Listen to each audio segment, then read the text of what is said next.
भारत के electronic voting machine fraud proof है, इसमें कुछ गलती नहीं हो सकती, ऐसा इलेक्शन कमीशन का कहना है।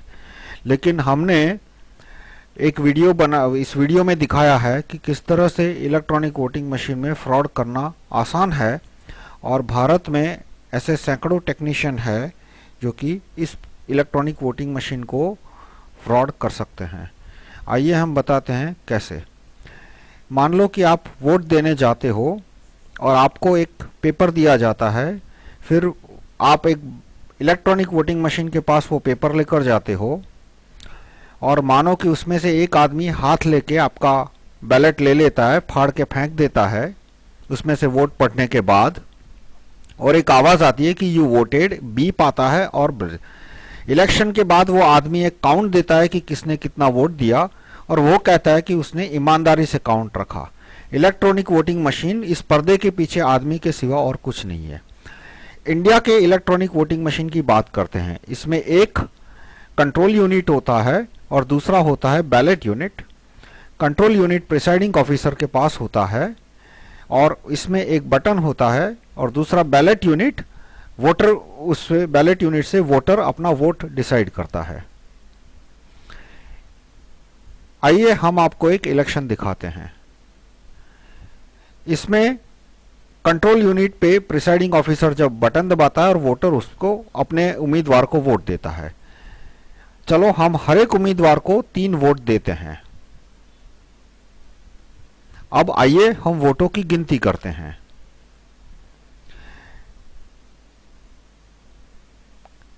पहले उम्मीदवार को 7 वोट मिले, लेकिन कुछ गड़बड़ है क्योंकि हमने तो हर एक उम्मीदवार को 3 वोट दिए थे। और उसके बाद के उम्मीदवार को 2 वोट, उसके बाद 2 वोट, उसके बाद 2 वोट, उसके बाद 2 वोट, यानी कि 4 उम्मीदवारों के एक एक वोट पहले उम्मीदवार को मिल गए। आइए हम दिखाते हैं ये कैसे हुआ। हम आपको इलेक्ट्रॉनिक वोटिंग मशीन खोलकर दिखाते हैं। इसके अंदर एक चिप है जो कि अमेरिका में बनता है और मेमोरी है जिसमें वोट स्टोर रहते हैं।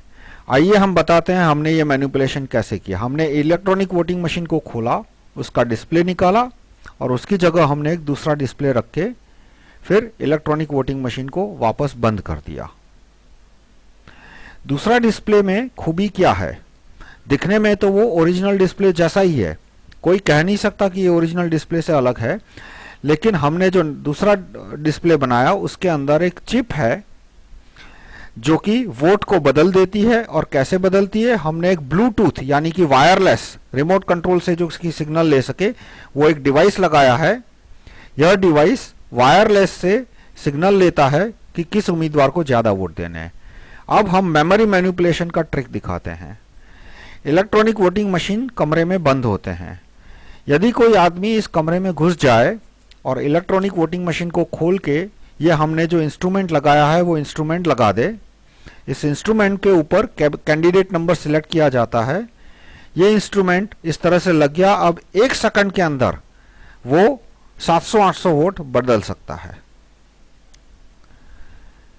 और एक और भय है, इलेक्ट्रॉनिक वोटिंग मशीन के अंदर जो चिप है, उस चिप के अंदर का जो प्रोग्राम है वो किसी को पता नहीं है। अमेरिका में ये चिप बनती है, ये प्रोग्राम भारत के इंजीनियर बनाते हैं और अमेरिका में इस प्रोग्राम को चिप के अंदर डाला जाता है और ये चिप भारत आता है। उसके बाद इस चिप को कोई पढ़ नहीं सकता कि इस चिप में क्या प्रोग्राम लिखा है। यदि इस प्रोग्राम को बदल दिया गया या तो इस प्रोग्राम को चिप में डालने वालों ने कोई अलग प्रोग्राम डाल दिया तो भी भय रहता है कि इससे वोट बदले जा सकते हैं। Program itself is frozen. It cannot be entered. It cannot be read. Even the BEL and ECL cannot read what is in the program. ये वही पर्दे पीछे का आदमी है और ये चिप है, और इनके इसमें यदि वो पर्दे पीछे का आदमी कॉम्प्रोमाइज्ड है तो फिर वोट बदल गया। उसके बाद जो सेफ गार्ड है वो भी इनसफिशिएंट है। जैसे